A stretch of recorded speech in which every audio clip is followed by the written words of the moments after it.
P D M کے جلسے بہت کامیاب ہو رہے ہیں، بہت کامیاب. یکدم آصف علی زرداری مطالبہ کرتا ہے، مریم کو کہتا ہے کہ اپنے باپ کو واپس آئے پاکستان اور لیڈ کرے. میرا بیٹا جو ہے یہ بہت زیادہ ایسے رستے پہ چل پڑا ہے جو پر خطر رستہ ہے. کیا ہوا؟ ایکچولی دیکھیں جب پی ڈی ایم بنا تھا نا، یہ جو میری میٹنگ لاسٹ میٹنگ تھی نا، اس کے تقریباً 3 ہفتے کے بعد پی ڈی ایم بن گیا تھا. اس کی ایک ریزن یہ تھی کہ میاں صاحب ڈیسائیڈڈ کہ جی یہ ہمیں جنگ ہی کرنی پڑے گی، سیاسی جنگ کرنی پڑے گی. تو اس وقت جب پی ڈی ایم بن رہا تھا تو ایک پی ایم ایل این کا مطالبہ تھا کہ پی ڈی ایم کے اس میں ڈالا جائے کہ تمام members of national and provincial assemblies will tender their ریزگنیشنز.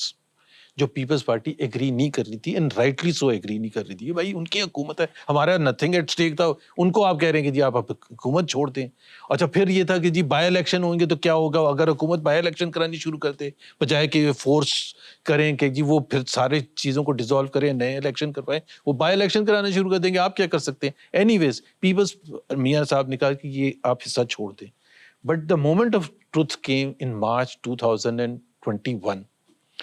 Middle of March 2021 کو پی ڈی ایم کی میٹنگ ہوئی، بلکہ 15 مارچ کو، اور اس میں فیصلہ ہوا کہ جی اب ایک لانگ مارچ کیا جائے گا 26 یا 27 مارچ کو، 10-12 دن کے بعد اسلام آباد میں، اور وہاں جا کے سارے ریزائن کر دیں گے. اور یہ وہ میٹنگ ہے جس میں پھر جھگڑا ہوا پیپلز پارٹی کا اور پی ایم ایل این کا. پیپلز پارٹی نے، بلاول نے کہا کہ جی مطلب آپ کا کچھ اسٹیک نہیں ہے، آپ ہمیں کہہ رہے ہیں ریزائن کا، ہم نہیں کریں گے.